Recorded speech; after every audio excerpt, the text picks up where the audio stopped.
Good evening and welcome to our final broadcast of 2020. Tonight we're discussing the government's policy towards asylum seekers, particularly during this COVID crisis.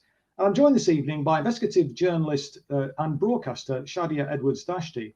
And we're hoping that author and former asylum seeker Faith Gakanje, who's written about her experiences, will also be able to join us at some point during the programme. But I wonder if then obviously I could start with you, Shadia, and just ask if you could take us through what you discovered when you were looking at the situation at the Napier barracks in Folkestone, which has been converted, as I understand it, to house asylum seekers there. I know you made a short film about that. Walk us through what you discovered when you went there. Well, firstly, I just want to say thank you very much for having me on this evening and to use your platform to discuss more at length how difficult it's been for asylum seekers, not just in 2020, but for a long time. This year, for majority of people in 2020, has been so difficult because of the COVID-19 pandemic, exacerbated by the COVID-19 pandemic. The Tory government, you name it, it's been a really challenging year for majority of people, but none more so than asylum seekers. Obviously, there's no such thing as furlough when it comes to asylum seekers. There's no such thing as universal credit. It really is, you get what you're given. My team, we went to Folkestone, Napier Barracks. It's a former ex-military base in Folkestone, serving as a temporary assessment centre for asylum seekers. Around 400 asylum seekers are being placed there.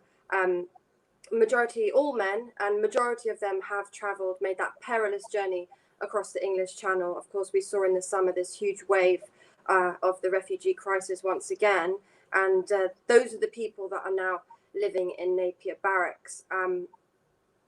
People may say, well, it's a roof over their head, but if that roof is a torturous one, I don't use that word lightly, if that roof is a bad one, then that's a roof you don't really want to be under. We had heard in the media that, not in the media, but in some sort of forms of social media, and various different reports and allegations were coming out of this facility that made us want to go and look into it further. And from the very get-go, it was worse than we really could have even imagined. We arrived in pretty much the middle of nowhere. It's outside of Dover. It's in Folkestone. Really was a military campsite around us, and it was bleak, incredibly bleak. You have to think, if you've just got off a boat and you're now being exposed to this area, you're going to think, what is going on? Immediately, what hit me was a fence, barbed wire on top. Really worse than a military site. It felt very like prison, being detained. These sort of prison-like connotations came to mind. But one of the biggest images that came to mind was what we've seen maybe in the border in America with Mexico. People being caged like animals. That's the first thing that came to my mind when I went to Napier Barracks. Really, yeah.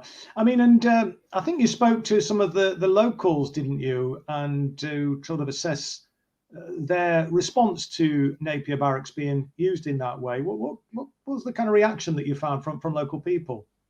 Well, it was really,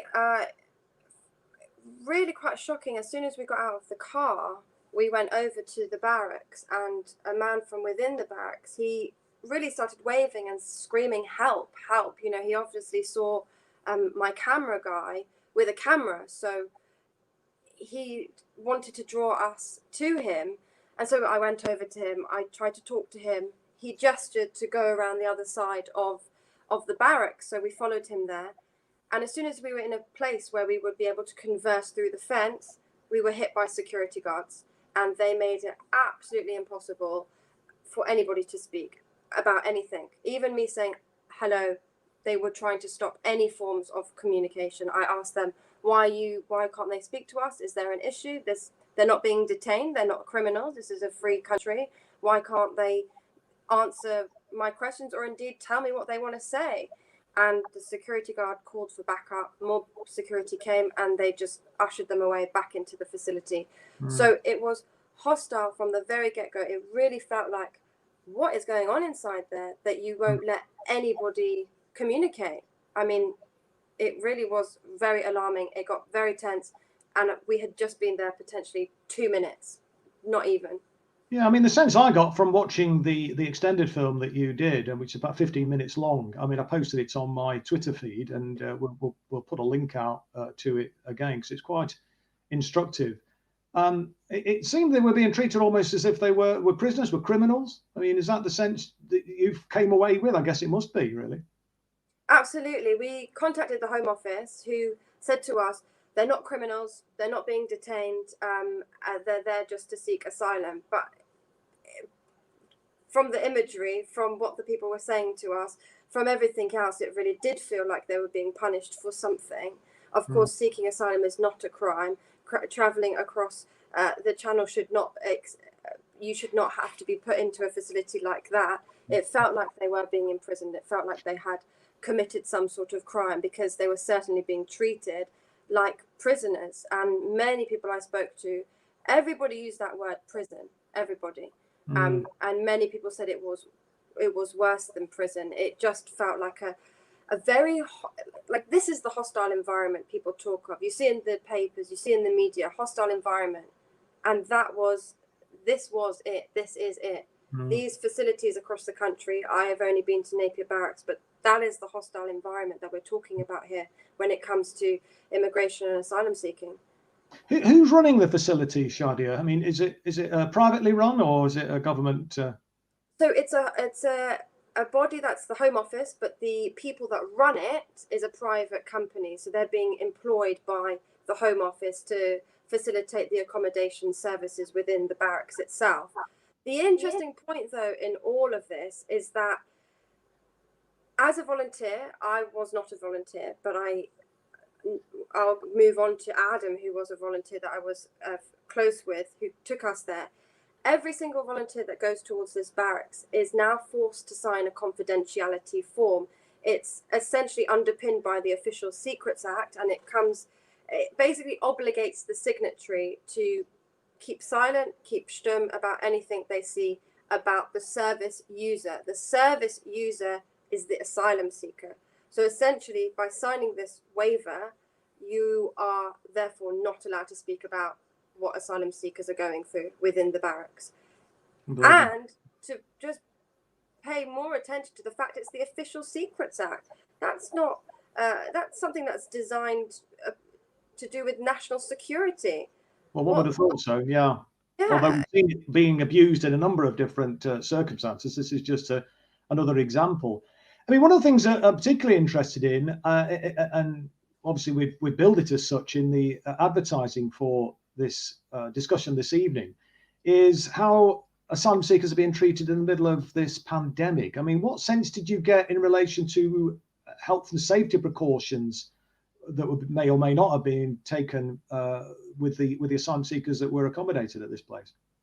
So it really did feel like one rule for some and another rule for others. You know, let's try and be COVID compliant in all forms outside of something to do with asylum seekers. But then when it came to the barracks itself, it seemed like there was nothing COVID compliant within there at all. For instance, there's around 30 people sleeping in the same room. Obviously, they're not all from the same household. So this is all a real big COVID concern. The fact that it's not addressed, the fact that the police stopped me later in the day for doing what I was doing. And they said, oh, they just want to make sure I am COVID compliant. I said to them, what about what's going on in the barracks? If you want to talk about COVID compliancy, let's talk about the barracks. They said, no, that's nothing to do with us. We're just here to make sure that you're COVID compliant. So it's a serious concern, health and safety within there, particularly to do with COVID. We're also talking about people mixing all day. They're saying that there are COVID cases in there. And of course, that's going to spread. It doesn't seem like there was any concern about these people, which just really does exacerbates the point and highlights the point that these people are not treated like human beings. They don't come under the COVID compliancy because the government doesn't care about them. which just makes it feel it just adds to that sense that they are being treated as subhuman. Yes, indeed. I mean, the media reportage in general, no aspersions being cast on you as a journalist, but in the corporate media, the demonization of asylum seekers has I think, led to a degree of ill-informed bigotry from some residents. I mean, not just in Kent, in Folkestone and Dover and places, but really throughout the land. I mean, we've been fed a diet almost on a daily basis, certainly for a long, prolonged period anyway, of this demonization of asylum seekers. And I know that you did speak to some of the people living in the locality. Just tell us what the sort of reaction you got from people to the facility and just their general attitude towards asylum seekers. I have to say, so on 2 occasions I've reported in Dover and Folkestone, like, extensively, and this time around Napier Barracks, it felt a lot more hostile. But you have to also understand, exactly as you said, it's the mainstream media, it's social media exacerbating these sort of ideology, this sort of like notion. It's racist rhetoric at the end of the day. It really is, and it's misinformed, and you just got it straight away. I was filming, and a man just shouted over the fence, over a fence of the park, saying, they're disgusting, send them home. And you just stop and think, I'm Arab myself, and it really hits home. And you're speaking to these people that have risked their life to be here. They are in really desperate situations to be here. And instead of people welcoming them and supporting them, being compassionate, the absolute worst. And they really have, I just saw some and heard some atrocious language being spewed, really atrocious language. Having said that, the time that I was there in the summer, it felt very, very split, more in Dover on the beach side. And it was really split. You either got people spouting vile venom, or you got really heartwarming comments saying, what would you do? It really did feel split. And I think the context, when you talk about anybody coming to the United Kingdom, you now have to, unfortunately, place it in the context of Brexit and the political context of it as well. And Dover is overwhelmingly supported Brexit, 62.2%. So, and who is the spearhead of that in the Dover region? It's Nigel Farage. He's constantly there, walking up and down, talking to people, and it plays a part. And he's the pin-up doll for it. And then these followers saying the same. Well, certainly there's been a process of dehumanization. I think that's pretty clear, and it extends well beyond the whole Brexit debate. I mean, it's been going on forever, it seems to me, but it has ramped up certainly over the last few years. There's no doubt about that. And interesting, you're talking about your Arab heritage. I saw a really interesting documentary, I think made a few years ago, about just the way in which the Arab culture as how it's portrayed in, not just in terms of the kind of press and broadcast media, but just even things like Hollywood and so on, and how people, Arabs, are portrayed.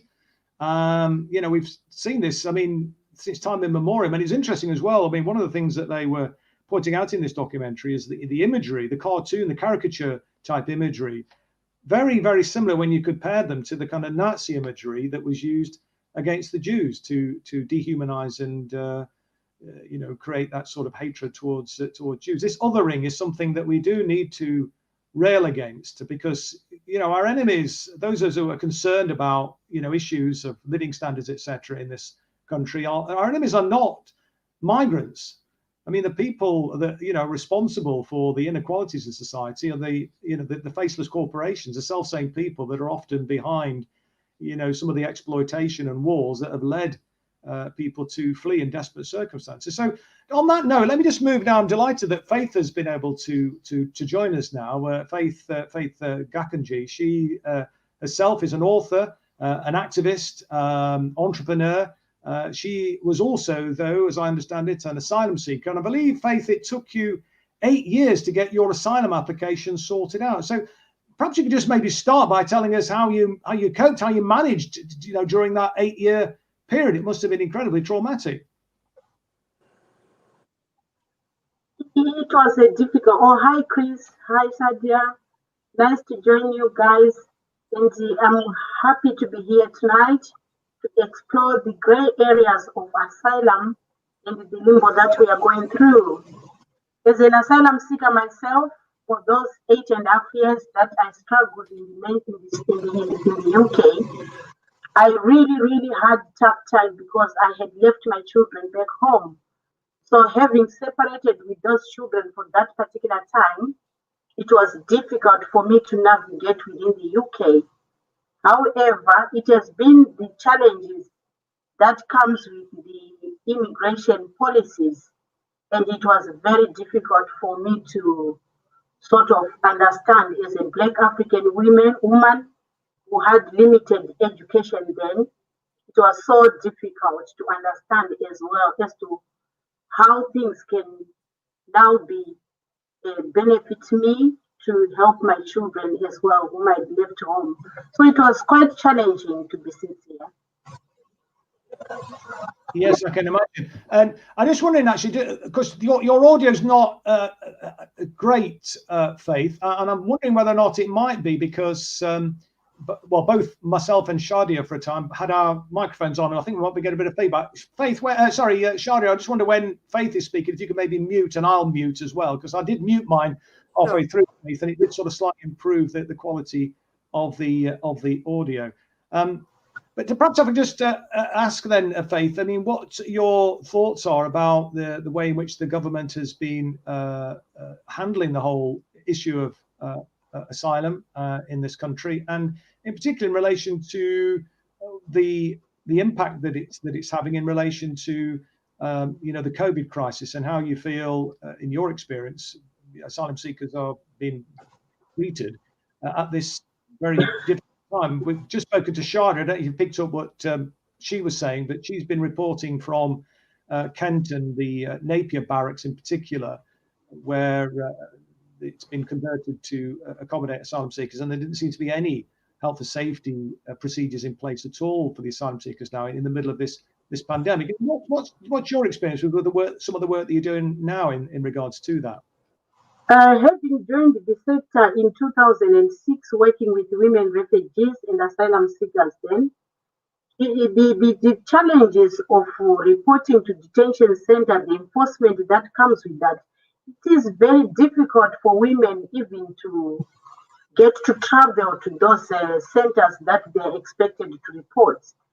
And it is challenging in the sense that some of the women, we came at the age of in our 40s, and some of us we came in our 30s, but being locked in the state of limbo for a period of 10 years plus, it is quite difficult. And it can be the trauma, the mental health issues that we are now experiencing. Most of the women cannot cope again, and we have been dismantled within the system. It is very difficult for me to even measure or to tell the story of another woman while I am not even able to tell my own story. It is difficult in the sense that different women and different people are affected differently. And as I have a passion working with women, I am now finding myself working with men more than women, because they are struggling more than women, because women we could get to be understood maybe differently than men. So most of the asylum seekers who have been here for 19 years do not have their papers still. And you wonder what's going on with the systems. No matter how much evidence you provide to them, I think there is a gap that needs to be looked into for them to rectify the issues and the problems that asylum seekers are going through. Well, certainly, I mean, when I was a member of parliament, I mean, I assisted quite a number of asylum seekers, and we had a direct line to like a hotline, as it were, to the Home Office, where we were able to make representations. And I'm pleased to say that we were able to assist a number of people and expedite their application and get things resolved. But for every one individual that came to me for assistance, there are many, many others who didn't have the wherewithal for whatever reason to seek the assistance of their local member of parliament. And regrettably, in my experience, all too many members of parliament are not sympathetic anyway. So even where people have sought help from their MP, that help hasn't been particularly forthcoming. I mean, they've been treated very often as second-class citizens, where when asylum seekers turned up to the MP surgery for advice and assistance, they were not dealt with by the MP. They were made to sort of wait in a separate area. This is happened locally, and it certainly happened in other parts of the country to my certain knowledge. And the MP wouldn't see them. They're just told, well, you're just filling this form. And they were treated very, very badly. There was no kind of personal touch at all. And we absolutely took a totally different approach, myself and my team. You know, we very much wanted, because we understood, you know, people have come from incredibly traumatic and difficult circumstances often. And, you know, we wanted to show a bit of kind of, you know, human kindness in that sense. And I know that people as asylum seekers are not allowed to work. And, you know, often people come to my surgery and they were destitute. I mean, on more than a few occasions, we ended up, you know, giving them some groceries, as it were, to try and get through the weekend. But I mean, obviously, that's just a stopgap short-term measure.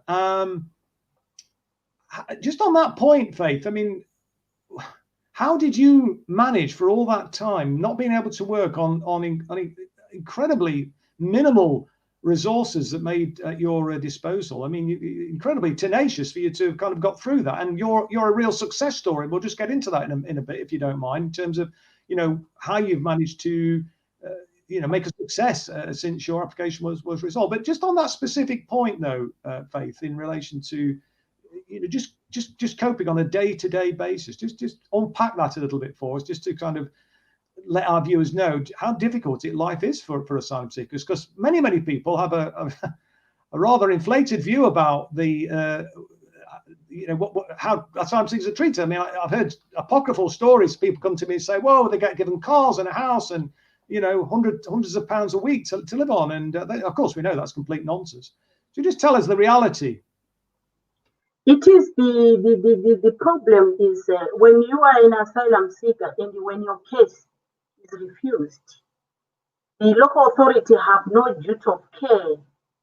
So it is that creates destitution among people who are of asylum. I became a destitute 3 times during the 8 years and a half I was seeking asylum. And it became so difficult at some point, in a way that I lived in an old police building where there was no electricity, where there was no energy, no water. And I remember sourcing water from another building in a bucket on a daily basis, and it was a period of 6 months. So because I had to find a way of changing my life and to make things better for others, I joined the voluntary sector and set up an organization called the African Women Empowerment Forum.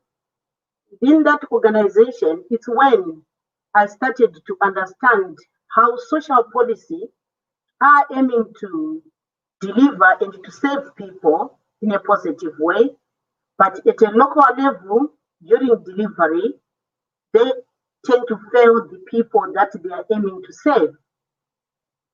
So I then started to work with women and advocate for change. And it's that change we created under that organization. So in terms of making things happen, it is very difficult because we came with the complex of languages and we come with different cultures. So for me to attract funding, it was also difficult because I could not write a bid myself and people could not understand what I was trying to do. Oh, poor asylum, oh, poor this.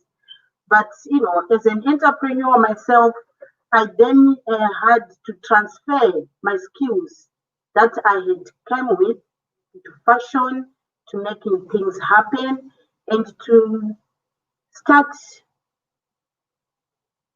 helping other people, making use of my skills, helping them with little English, and making clothes and sewing programs. Those things created a change to women's lives. Most of them, and even men, they would come and eat when we were running our activities. So it created that cohesiveness of asylum seekers and the platform to us to start talking about our stories, getting advice from each other. So it is not easy as an asylum seeker if you cannot speak English. It is very difficult. But if you are now being separated from other asylum seekers, the tendency of dispersing asylum seekers all over the place, you are not matched with the people that you know, or that where you take those who come from your country. So that makes it also difficult in terms of integration. So asylum seekers are facing very high challenges during COVID time. This is where the story is, and this is where the gray areas are. Most of the women, or most of the asylum seekers who came 2001, 2002, most of them who has no papers still are now mentally confused. So those challenges now that the country or the UK has to face, and most of it's the community that is now facing those challenges because they see these people on a daily basis. Home Office does not live with us. So asylum seekers are now a burden to the community rather, because they are not mainstreamed. Most of them, they have no access to public records. So you cannot signpost them to go on benefits or to go everywhere. I remember when COVID started, I had a lady signposted to my office, and this lady is an asylum seeker. She was a destitute. She had just lost her accommodation 3 weeks before COVID broke. So for me to take her to my property, I had to stay for 3 months with this particular lady because nobody was responding. So it is very, very difficult during this time. Everything is happening in isolation, social distance to them. When it comes to reporting to detention centers or to reporting centers, it is quite challenging because with little resources that they have, we have to give them expenses to go to report, and the system is not that sympathetic. It is very terrible. People are facing very much challenges during this COVID time. They cannot feed themselves, and to collect food from one point to the other, they have to walk to those centers. Sometimes they do not have money to travel. So it is very difficult for people to meet up with the demands given COVID-19 challenges as well.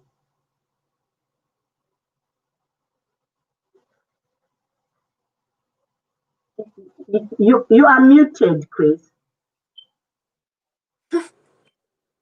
Thanks, Faith. I should be on top of that. I'm supposed to be hosting things. Benny, sorry about that. I'm just saying that one of the important things is to, for those of us, more enlightened on these issues, is to, try and get those human stories out there, really, to sort of, humanize asylum seekers, because they've been dehumanized by the media. The government policy, this hostile environment that they've created has contributed to that. And so I think it's important that we do everything we can. And I know Shadia has been, doing her best to fulfill that role. But just before I go back to Shadia, I mean, you've written a book, haven't you, Faith, about your experiences, and it might be just useful to maybe just give that a plug, because I just think that's quite useful. There we go. Excellent. Yeah, just hold it up a bit higher because it's slightly obscured by your name on the screen. So if people can see that, A Life Robbed. Well worth getting, I think, because it's quite useful just to sort of hear, as it were, from somebody's direct experiences. And, the more that we can try and get those human stories out there, I think the better. I mean, there's a great little project in my own city actually that is doing just that, really, bringing asylum seekers together, and they've got people that they've been working with to articulate their story, and then trying to share that around. But it's a difficult task in some ways, because you're fighting against that narrative in the mainstream media. But Shadia, I mean, there's an interesting project. Maybe you might be interested in doing some reportage about the African Women's Empowerment Forum. But you just on going back to what you were reporting on in relation to the situation in Folkestone, but you've also been looking at situation in Dover as well, and I know you wanted to say a little bit about what you discovered there. Yeah, just before I do, I just wanted to comment on a bit of what Faith was saying. Of course, yes, absolutely, feel free. Yeah, particularly about maybe men, because obviously Napier Barracks is predominantly just men, and we've seen so many people talking about suicide and talking about how difficult it is. And there's the latest statistics now is that 29 asylum seekers have died in Home Office accommodation so far this year. That is 5 times as many people who have died trying to get here. So we're talking about some really severe statistics. While somebody is in supposedly the safe haven of the United Kingdom, Faith's talking destitution, poverty.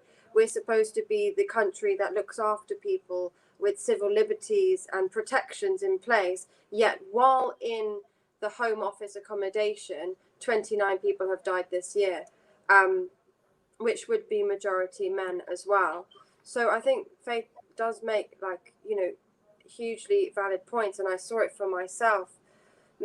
Grown men crying, and they said they didn't cry when they were getting here, as scary as that was, but it was the Home Office's conditions that brought them to tears and to break down, and that was their breaking point, really. So I think that's a terrible indictment, I think, on Britain, isn't it? Absolutely. I mean, it's an indictment on Britain. It's an indictment on the Human Rights Convention. It's an indictment on everything that we're supposed to hold up high and credit. What I have witnessed, what Faith is explaining of her situation, which is not just her, it should shame us all to be part of this country that's doing something like that. It should shame everybody to hear stories like this. But the situation in Dover as well. I did go to Dover, and I went to a children's facility. So that's anybody that's under the age of 18. And there, I think they're in an equally very, very vulnerable situation. They've come alone. They've come with nothing, essentially. But their situation is just as bad, because not only are they waiting to be processed, but as well they could be sent back, and they're more vulnerable to being sent back because they're also young people too. So we have loads of different situations, and in Dover, as soon as, again, similar situation, I went to the facility, and the security came out to me and said, you can't speak to them, they're children, you can't speak to them. As if, under what law is it illegal to speak to a child? I don't know this law. So I said, I'm not filming, the cameraman's in the car, I know the law, I'm not filming, I am on my own here trying to talk to somebody. You can't film them. It's so hostile from the very get-go. It's it's like, who are you, is what they're saying to me. And I said, look, I understand if you're trying to protect these children, that's one thing, but it's another thing trying to silence them. They're two very different things. I mean, we as you probably know, Shadia, we're trying to build a grassroots movement, a resistance movement, and we've got a lot of activists have signed up in the southeast of the country, obviously Kent being one of those areas. I don't know whether you feel able, actually, as a journalist, but speaking as a human being and seeing what you've witnessed, I mean, what sort of things do you think they might be able to do to try and, I don't know, draw the attention to the wider public in the area about what's happening? Or what could local activists do you think, to try and I think A lot of asylum seekers, because it sounds absolutely awful what you've witnessed. I mean, and we've heard from Faith what she experienced. I mean, well, this is disgusting in the United Kingdom. This is happening. the problem is, it's sort of like here they're just thrown and plonked into various pockets across the country. That's not a way to do it. You know, you're supposed to welcome and I don't want to use the word assimilate. I don't understand this word assimilate, but try and encourage people to be part of the society rather than just thrown in a cage, lock away the key. This is another reason why we've got a lot of hostility in areas like Folkestone, like where I went, because it's a small town and you plonk a strange facility and you plonk 500 people there. It's going to cause concern regardless of whatever you may think. It is going to cause a bit of alarm. So it's about really trying to welcome people in. When I met these kids, I saw them in the park playing football. I play football. First thing I did was say, pass me the ball. And we started playing football before anything else. So I'd encourage people to just ask them, find something that there's a common denominator. You know, you don't have to go straight to, oh, you came across the channel. No, you know, they're all human beings. We're all from somewhere, and there's always a common factor, and you can find that. I found it in a football, and I was able to play football and have a great afternoon with them before even talking about their story. You know, maybe people don't talk about their story, but it's about making people feel comfortable and making people feel welcome. And that's the absolute bottom line, I think. It's not about us versus them. It's not even about you can become one of us, because we should become one of them. Yeah, I mean, it's common sense from what you're saying, Shadia. I mean, it's interesting because just from personal experience, I used to be a councillor in Derby before I became a member of Parliament, and it was an inner city area that I represented. And there was some tension, it's got to be said. I mean, I'm going back about, 15 years or more ago now. In relation to asylum seekers. And one of the things that we did was to try and, as it were, bring people together and share kind of like just everyday activities, like you're just talking about playing football or whatever. It wasn't football, but it was, social events. And it was amazing, I'm not saying, there were no more tensions, but it did seem to, as it were, break down those barriers, and people could see people as people, and it was quite uplifting, really, because we'd gone from quite a pretty alarming state of affairs at a public meeting I attended to one, a few months later, where all that animosity had dissipated, and some of the people that they were complaining about, it wasn't just asylum seekers; it was migrants from Eastern Europe and so on who were there. Were part of that meeting. They come along to the meeting, and so that was great, and that was heartwarming. And I think anything that I guess local activists can do on the ground there to try and facilitate that would be useful.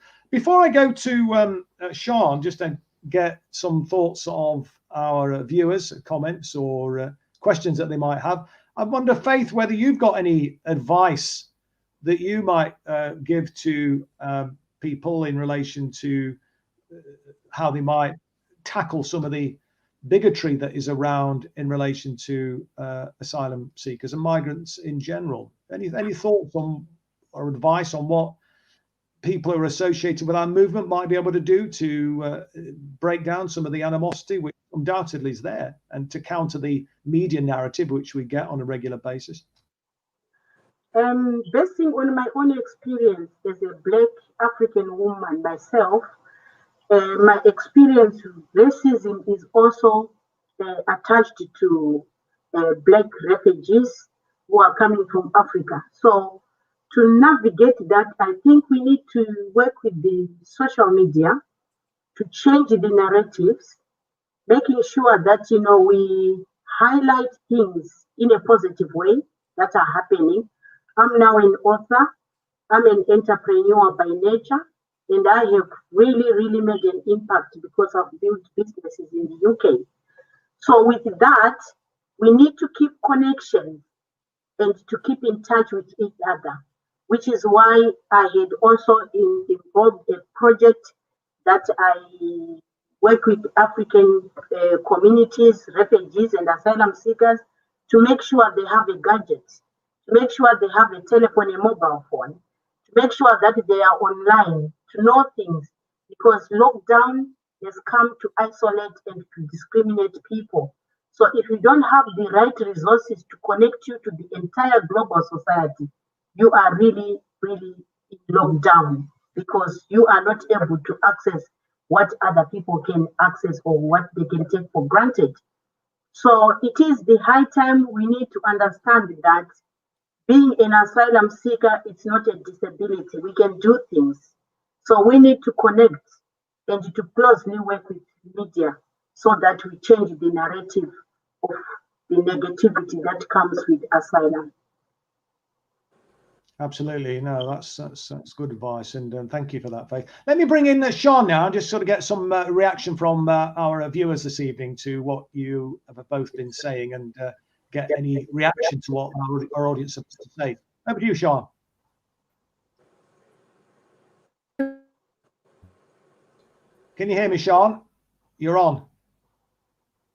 Yeah, can you hear me okay? I've been having a few technical issues tonight. Can you hear me okay? Yeah, okay. Well, good evening to Shadia and Faith. It's lovely to meet you, and thank you for telling your stories this evening. We've posted out your link to the people watching, Faith, and hopefully people will purchase that. I know that's something that I'll be putting on my list over the new year. Okay, so there's a few comments come in that are quite shocking, really, about camps in Wales. Francis Kay said, at Penally camp in Yenby, the security guards are confiscating cooked food made specially for refugees. A restaurant sent in meals for them, and they were all confiscated. This company is carrying out Patel's brutal, hostile environment to inordinate lengths. Which is shocking. And likewise, Shani Jones, who's in West Wales, says that a local restaurant made a Syrian banquet for the people in Penally camp under all the necessary rules, and the security guards refused to distribute it and confiscated the food. Francis then went on to say that neo-fascist groups from South Wales have been demonstrating outside the camp, intimidating the men so they feel afraid to venture out. They're not prisoners, but they feel like prisoners and are made to feel like prisoners, which is shocking. That's really shocking to me. John Atcher asks, or Atcher John says, can I ask, what does Faith want to see happen? What is the panacea to what is happening now? Faith, any response to that?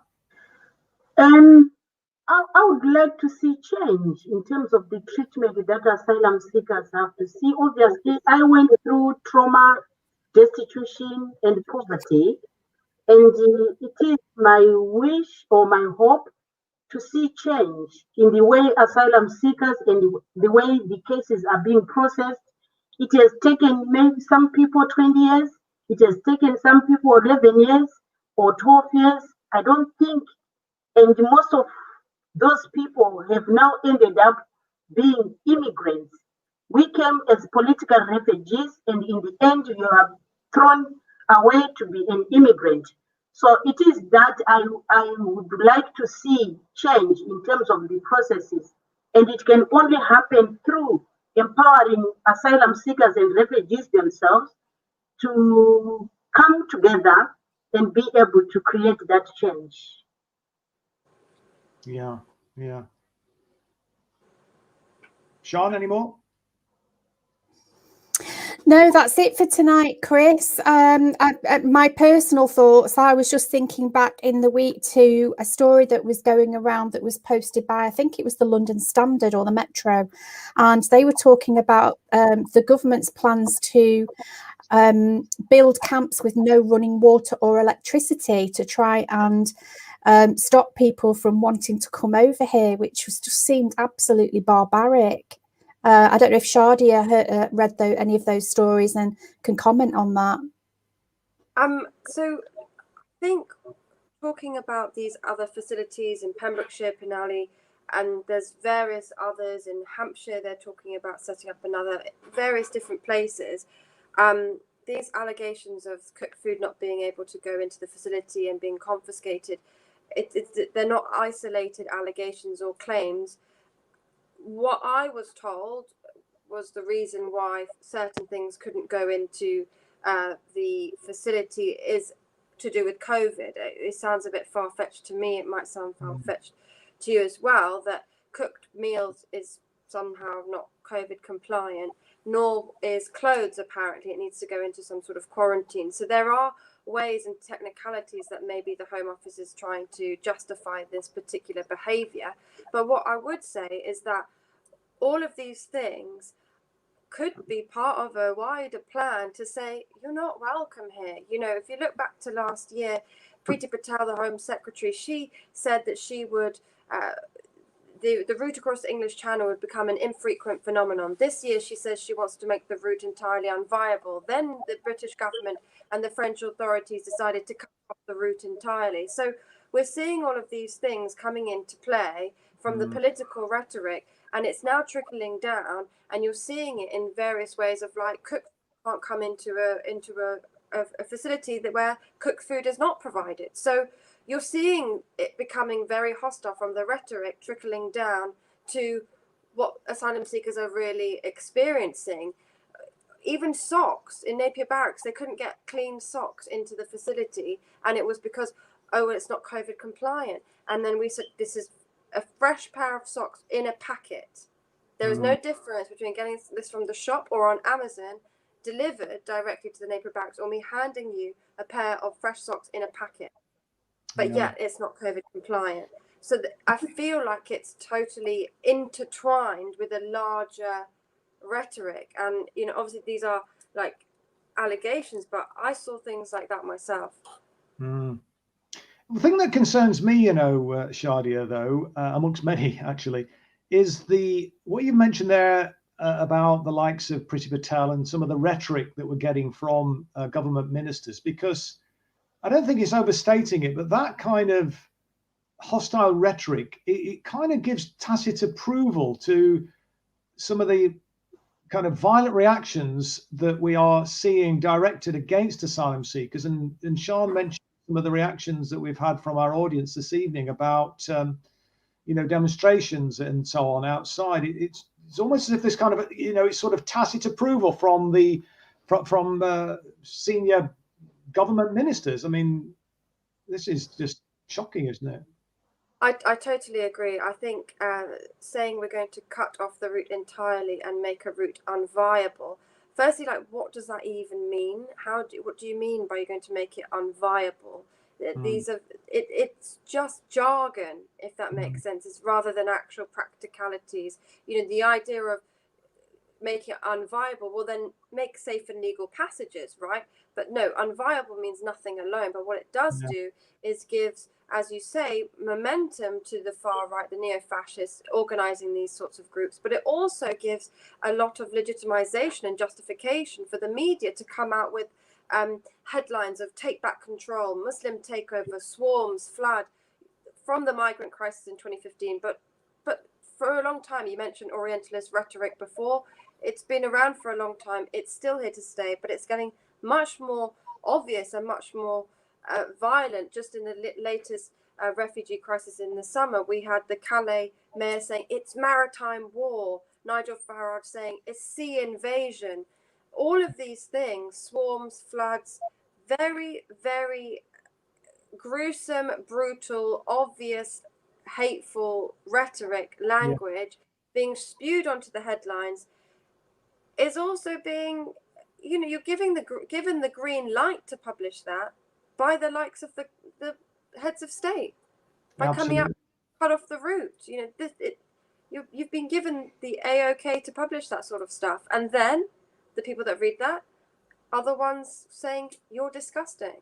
Absolutely. And of course, many of the people that are, you know, are seeking asylum are victims of an imperialist foreign policy. I mean, if we didn't get involved in so many wars or support repressive regimes around the world, then people wouldn't be leaving their homeland. It's quite a big thing, isn't it, to uproot and leave your homeland. I mean, Faith, I guess it must have been an incredible trauma for you to uproot and seek asylum in a foreign land. I mean, I guess that wasn't your first choice in an ideal world.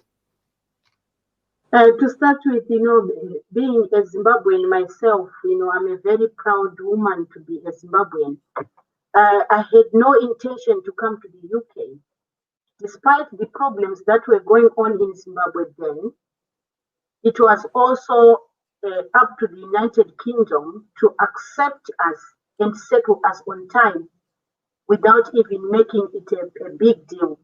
But it was shocking to me as a woman coming from Zimbabwe and the relationship that Zimbabwe had with the UK. It was so much degrading because I did not expect. I had very high hopes that I was going to join the Queen of England. She had once come to Zimbabwe and we were going to be fine, but we did not become that. It became something else. So yes, it is that makes me believe that even though social policy are designed to support people, there are many things that need to be considered at the local level, because I see that's where the problem is. The local authority does not support asylum group properly for them to make an impact or to get them granted leave to remain on time, because we wander in the city for a long time, despite how much you put in the voluntary sector to try to correct things, to evidence your work and to evidence the support. There is no support from the local authority. So I would think as well, there is a need for those local authorities in different cities to understand the plight that refugees and asylum seekers have come with and they are going through, and they need to assist them so that they stop the mental health and to actually support them to avoid the crisis of getting into that trauma. Yeah, absolutely. Okay, well, listen, thank you very much indeed for your contributions this evening. It's been an interesting discussion, if a bit depressing on occasions, but I mean, I think it's also uplifting the fact that Faith has got through the difficulties and is making a success of her life, despite the fact that it took her 8 years to actually achieve the status and get the asylum application resolved. So there is a source of hope, and I think it's incumbent on all of us to try and counter that appalling negative narrative that we see being spewed out from the pages of the gutter press on a daily basis, and indeed the rather irresponsible rhetoric that we're hearing from government ministers. So it's the end of the year. This is our last broadcast, as I was saying at the top of the show, for 2020. We'll be back, I think it's on the 6th of January, when we'll be discussing the Bolivian situation, the coup that took place there last year. And within 12 months, the people, through the effort of the labor movement and the wider civil society, essentially said they weren't prepared to accept this CIA-backed coup, and through a process of industrial action and civil disobedience, forced the right-wing regime to hold new elections, and the socialists came back with an even bigger majority than they'd achieved under Evo Morales in the elections that the American-backed right-wing dictatorship that took over didn't accept. And it was an incredibly uplifting story, and one I think which should inspire us in this country as we seek to overcome and resist some of the excesses of this government that we're discussing this evening, and many others as well. So thank you very much indeed for watching this evening. Let me wish you all a very happy Christmas, a peaceful new year, and I shall look forward to seeing you in the new year. So thank you and good night.